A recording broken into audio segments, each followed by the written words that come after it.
Well, hello there, YouTube. So we're going to take this Ultra for a ride again. Basically no mistake of mine, the derby cover leaking. But then again, something I should have caught. The old guy that traded this thing in obviously swapped the derby cover out for unknown reasons. And in doing so, he didn't put the stock one back on. The stock one has an O-ring groove. The O-ring is flat. It's like you took an O-ring and squeezed it and ran it round. So instead of being perfectly round, it's flat. And the O-ring slides into a groove in the derby cover. And I pulled the derby covers off and put a microfiber down and put them face down. And in doing that, it cleans the O-ring and any residue or whatever it's on there. Look at that big old hog. It's a fat bob. Yeah, it's funny how those things seem small. It's a couple traveling from Florida.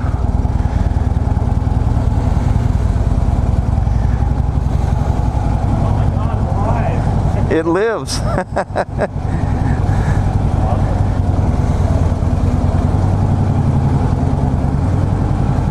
That's our sales manager, Larry. When do you think you're going to get that together? Oh man, the guys up front need to make me a schedule.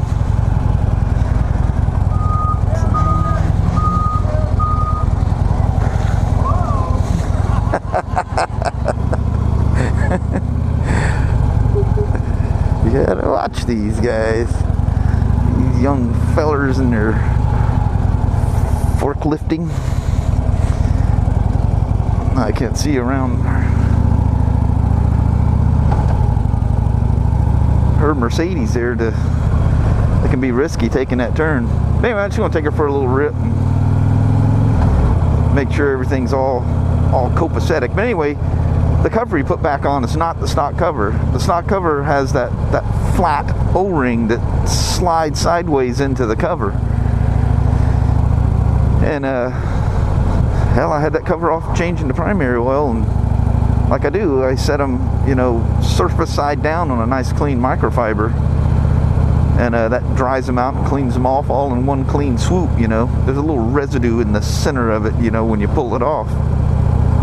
Anyway, apparently I just picked it up and stuck it back on, and didn't realize that is not the stock cover. The cover style that he put on there is the style that takes the gasket. So there was literally no gasket or O-ring behind there. What an idiot. And I'm going, who all rode this thing when it came in? And I guess all they were doing was goofing around playing with the reverse. Nobody actually took it for a ride. And I didn't take it. I actually had the reverse gear off of it in fact, it was in the process of doing that I decided this thing's way too cool. I'm buying this damn thing. And then at the 11th hour, I just decided that this just wasn't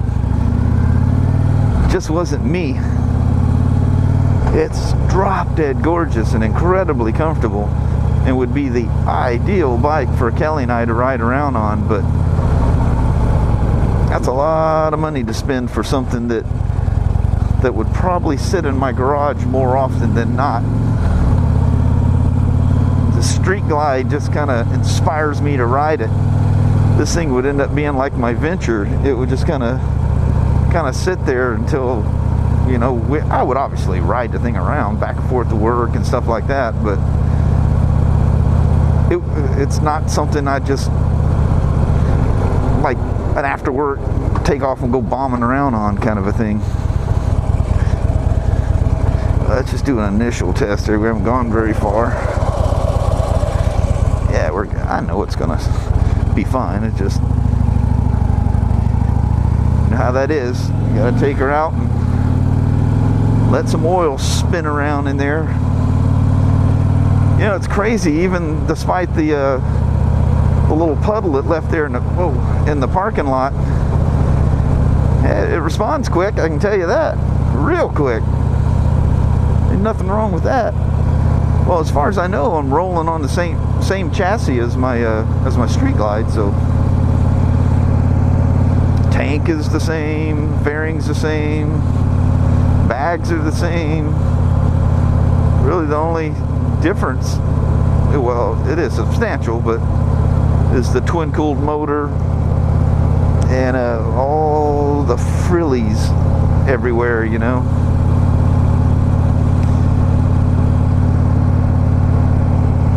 And an incredible back seat and trunk assembly. That thing is just like a luxury couch back there.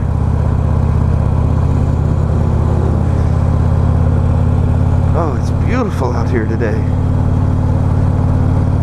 Temperature, let's get I set that thing so that it had the same setup as mine. So it showed temperature 73. That's real nice.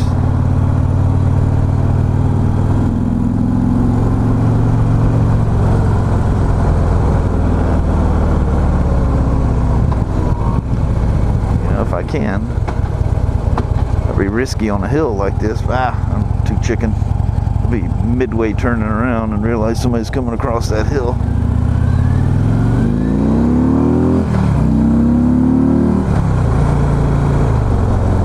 Definitely got some gumption, but you can sure feel the weight difference.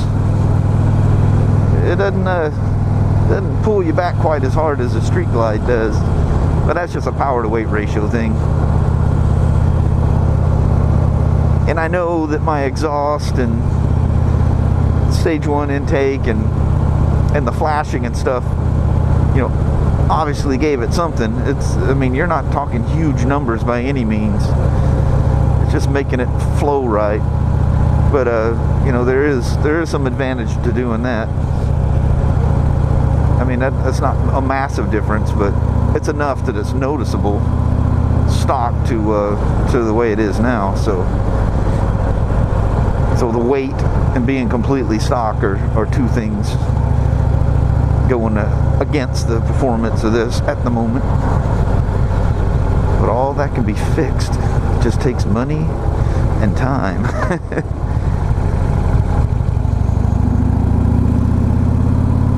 Man, is that shield so much pleasurable to ride behind. I mean, just a night and day difference. Ooh. I mean, I can leave my helmet, the shield is just wide open, all the way open. And there's no wind noise, no buffeting. I just don't know that I can deal with that big old shield. It might be one that you buy for a trip or something, you know. That's always an option. I just want just a little more comfort in the headwinds going back and forth to work. Well, going home from work. That northwest wind just, like I say, it rolls over and comes back down on the top of my helmet and like pats the top of my helmet. Just enough to annoy me. And it does it in a way it makes the helmet shake. It's a really weird helmet buffeting, because you know, usually you get that thing where it slaps the side of your helmet. But with that equalizer open and that shield, it does a good job of making this, you know, window of dead air, but its depth of field is shallow. It comes, you know, in front of me there's no air, but it comes up and just sharply falls back down and just happens to land right on the top of my helmet, and just kind of batters back and forth like somebody sitting behind me just bongo drumming the top of my helmet. And it's enough that it actually shakes the camera. You guys probably can see it as I'm riding. You see the buffeting.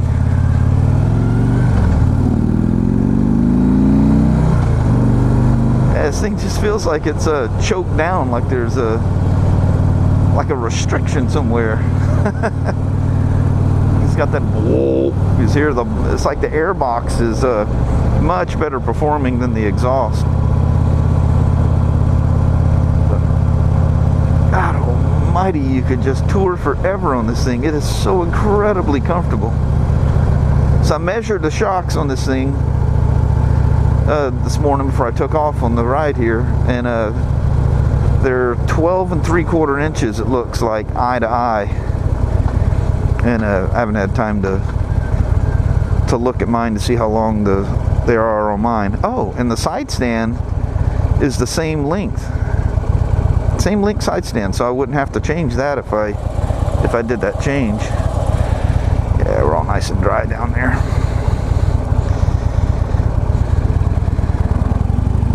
There's the old compensator rattle.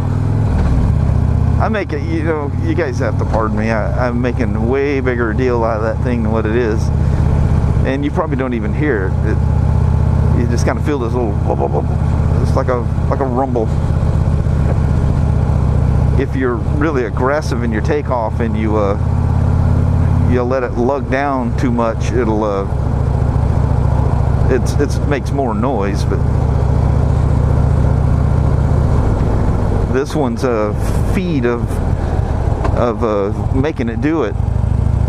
Seems to be a little more sensitive than my Street Glide.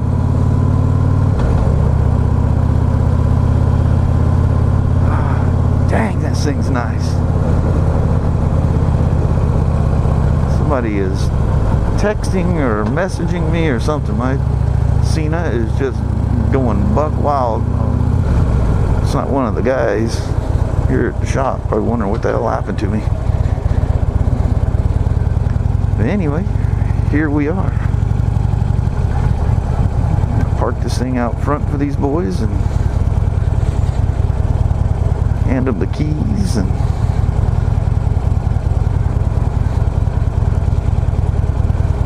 this thing is incredibly nice.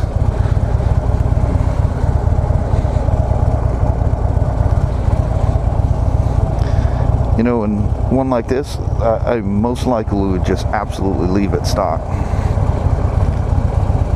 I don't know that I would do anything to it. Nice and quiet for those long cruises, and no echoing, rattling noise or anything from the exhaust. I accelerated them right to the back there, didn't I? Got no weepage of any kind, which there shouldn't be. She is gorgeous. Look at that back seat. Holy moly. Just doesn't even seem right to ride without a passenger on that thing. Anyway, at this point, I'm gonna bail out. Thanks for coming for yet another ride on the Ultra Limited. We'll see you guys. Take care now. Bye-bye. Well, hello there, YouTube. Welcome to this edition of an after-work MotoVlog. Wow, it was 95 down in Vancouver all the way through Woodland. It dropped down to about 94, 93 going through Kalama. I was not expecting it to be this warm today.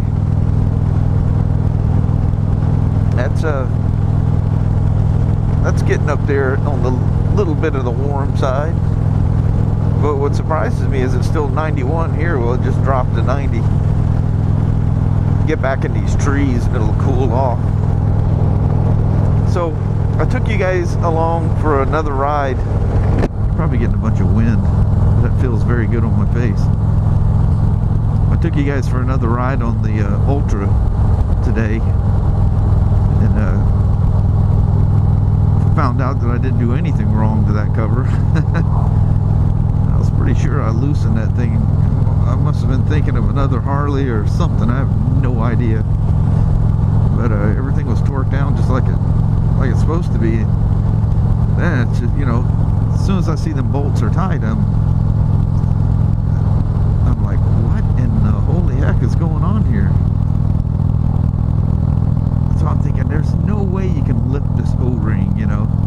And I take it off and I lay it on a clean terry cloth because they're always a little wet behind the derby cover, you know. So you set them down, terry cloth, you know, it's clean, absorbs everything, and hell, and then I'll pick it up by the terry cloth and just give her a sweep and on she goes, you know.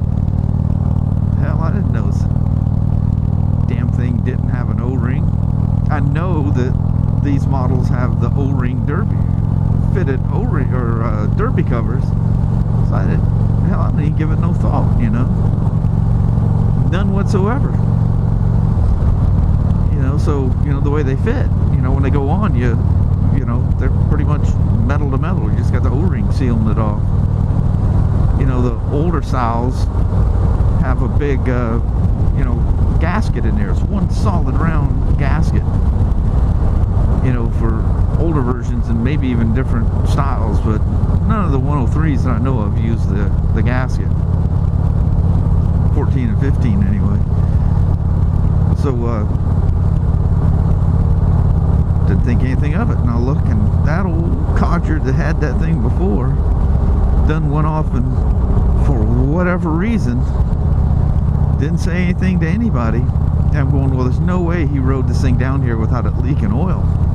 I'm the only one that's worked on this thing since he traded it in. Man, think of the surprise I'd have got riding that thing home and that freaking derby cover spitting all the chain case oil out. I freaked the hell out. Well, anyway, I don't know the reasoning why he would put a different cover on there. It looks the same as mine. It's just a smooth chrome round cover. I mean, nothing special to it. You know, so I was thinking, well, you know, maybe he had a custom one on there because he wanted weird stuff back, which was just odd. But anyway, I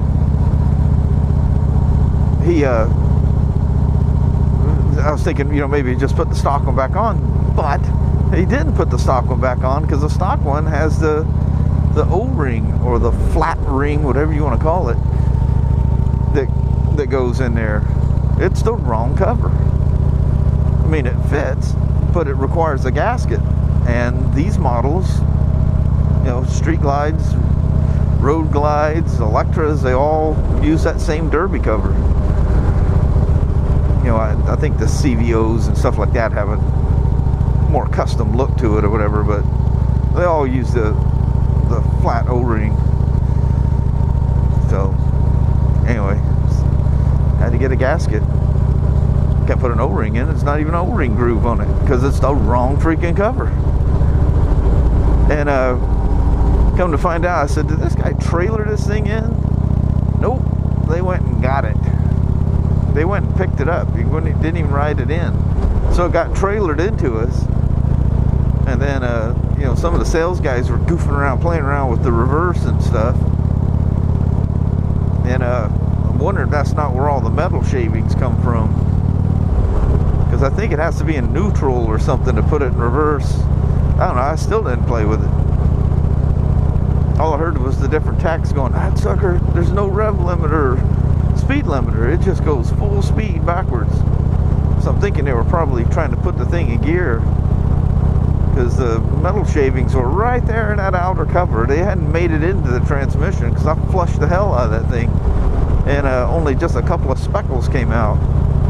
So it had to be done. It was probably, you know, yahoos in there goofing around with it, trying to shave the teeth off of that thing or something.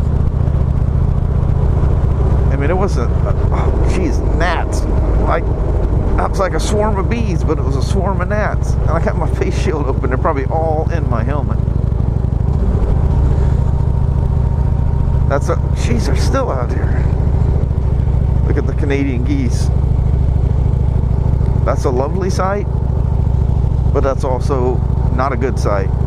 And the reason it's not good is that means fall is approaching at a rapid rate, which literally it is, because today's the 26th.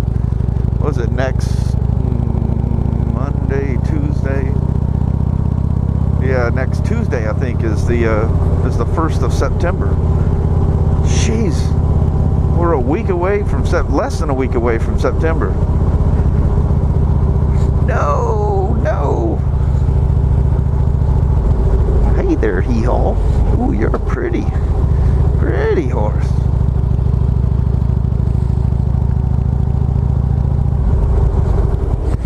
Random. What is with all the roosters this guy has? You know, if you got all them roosters, you probably need some hens somewhere. Or maybe he's got the hens all cooped up and lets the roosters run wild. There's always a stack of roosters around there. So anyway, the point of me turning on is I told you, sound like a killer attack dog coming after me, but nothing ever came out. But I was telling you guys today I was going to look into from Drag Specialties, the different options for shields. Well, I made the mistake of riding that thing and taking you guys along with me, and I'm just feeling just how much travel and just how correct the rear suspension feels on that Ultra. So I did make it up front, but I made it up front and ordered a set of Progressive 944s. I got to looking in the Öhlins, and I was gonna spend the extra money for the Öhlins, but holy moly! Yeah, I don't need to spend that much. And the Progressives, they're really high-end Progressives, and I read a bunch of reviews, and people love them.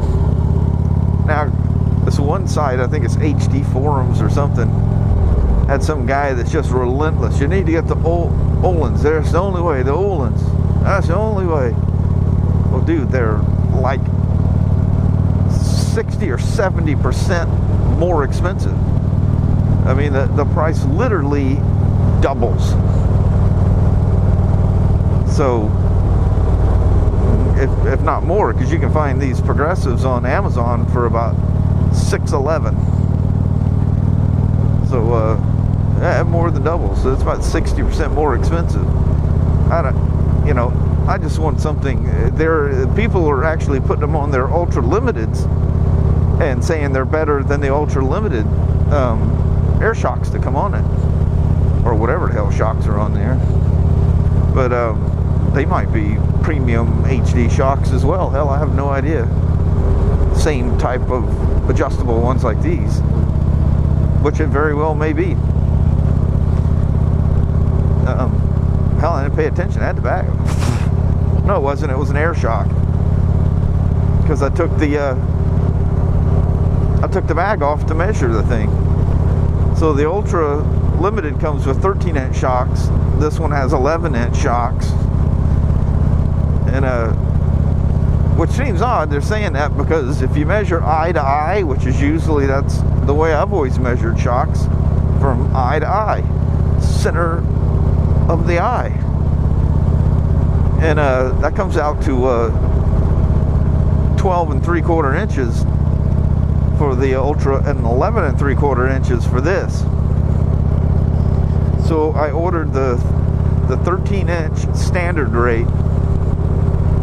I don't care.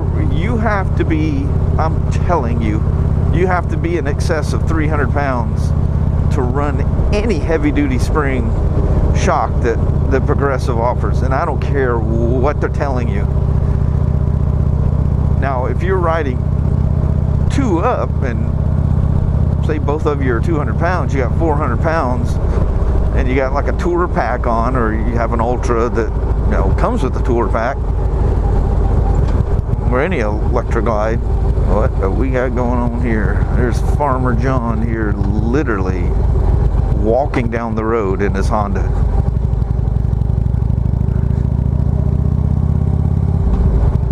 You know, I can just about guarantee you that CRV has nav in it. And it's amazing how many people drive around wandering with a little piece of paper in their hand. Take your owner's manual out and figure out how to put a damn address in your navigation system.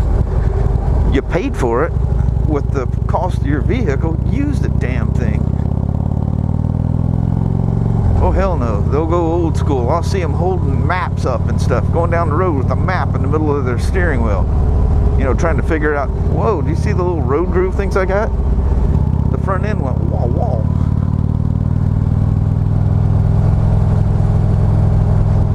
But anyway, yeah, this must have been something in the road. The front end went wall wall. I felt it through the whole bike. Probably caught a little groove there that I didn't see. You pretty much let go of the handlebars of this thing about any old time. She just keeps on keeping on. So anyway, they're inch longer shocks, and I think the travel of these things, looking in there measuring them, I'm not sure if they're measuring from the bump stop. You got to figure it's probably more than that, because the bump stop can, you know, obviously squish when you bottom out. But from the base of the shock to the tip of the bump stop is it's right at about 1.5 inches. That's all the travel these shocks have. So I'm assuming probably throw another maybe 1/2 inch, you know, because that bump stop's going to have some give, but not a tremendous amount. So I don't know for sure. But anyway, these 13 inches have 3 and was it? I don't remember. I was looking at so many different ones. I remember it was 3 5/8 or 7/16. No, it wasn't 7/16. It was more than 3.5 inches. So maybe it was 3 5/8. It's like 84 or 88 millimeters. But anyway, so, you know, I'm gaining at least 1.5 inches or more of travel, which that doesn't sound like a whole lot, but you got to remember the shocks are at an angle that equates to, you know, say it was 1.5 inches. That's probably going to equate to 2.5 inches of wheel travel. Because you got to remember, you know, you got the swing arm and the shocks are at an angle, so it's not a direct relation to the swing arm. You know, it's progressive in nature, but not truly. It's, you know, the old lay down shocks, but these aren't crazy lay down shocks. The ratio is probably pretty close to 1-to-1, but they do lay down a bit, enough that you know, 1 inch of travel is probably going to equal 1.25 inches, maybe 1.5 inches of wheel travel. You know, and they're mounted, you know, they're not mounted directly by the axle either, so all that comes into play. So anyway, it's going to add quite a bit of wheel travel, which will prevent me from having to set, like these, I have to set them so stiff. You know, like I mean, they're not horrible by no means, but it just makes the front end is just so perfect. I mean, it just, all the little small bumps, and you can sit here and you can look down and watch the fork tubes, and you're just watching, just very quickly absorbing every little thing that comes along. That guy went straight and took a left, and I dogleg took a left and still ended up behind him. But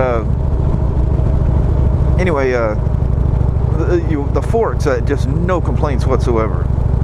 They just track nice and true, everything's great, and the rear track's true.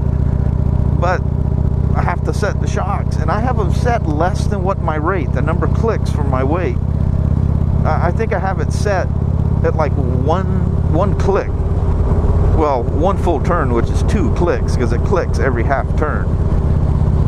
I have it set at 1 turn in, which is somebody that, I don't remember what the weight is. I think that range is like, what is it, 170, 180, something like that. Well, I ain't that light. But that's where I have it set. And when I sit on it, there's no sag whatsoever. I can jump on the seat, and literally the shock does not move. So you can imagine, over the small little chutter bumps here and there, the shock is you know, it's transferring. Everything's coming right back up at me.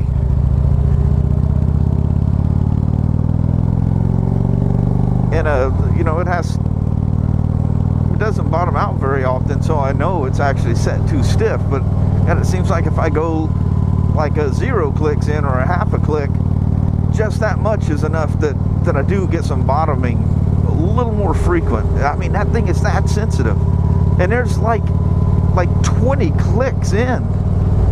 I think there's like 12 turns, so it'd be 24 clicks. That's crazy.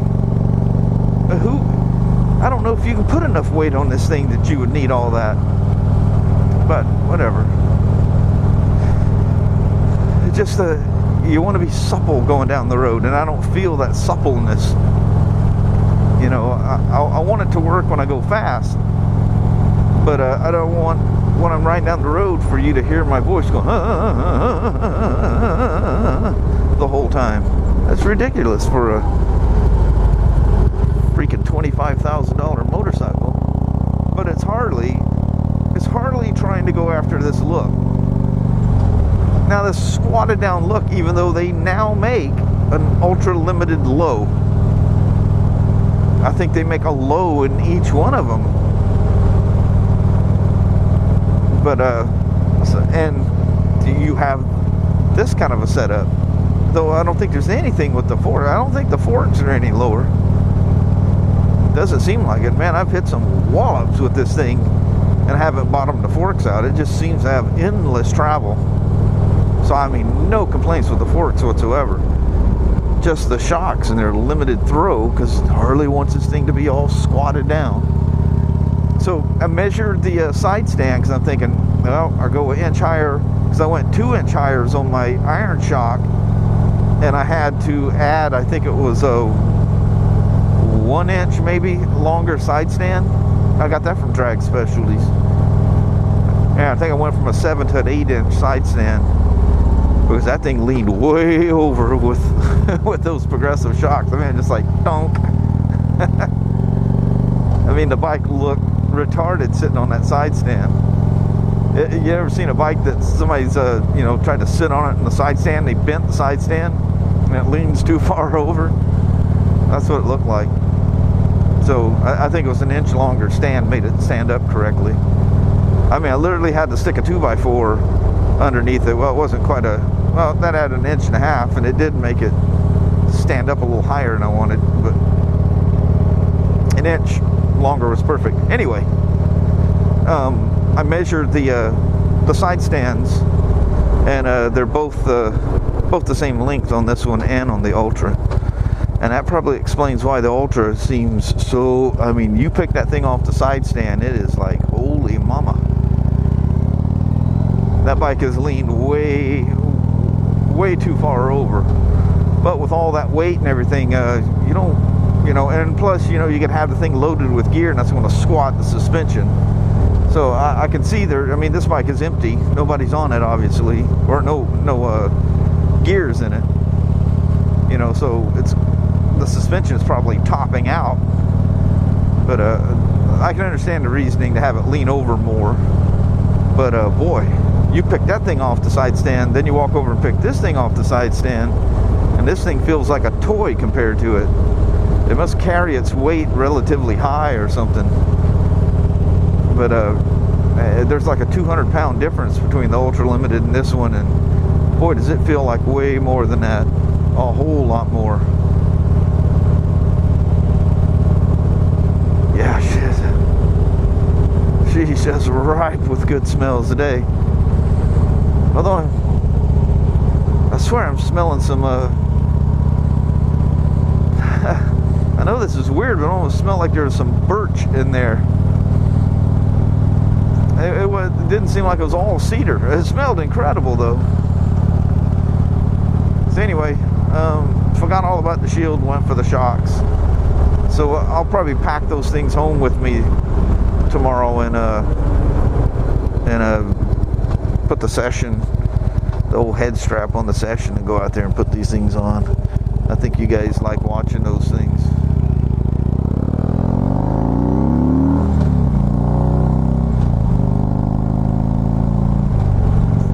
So I'll probably do that,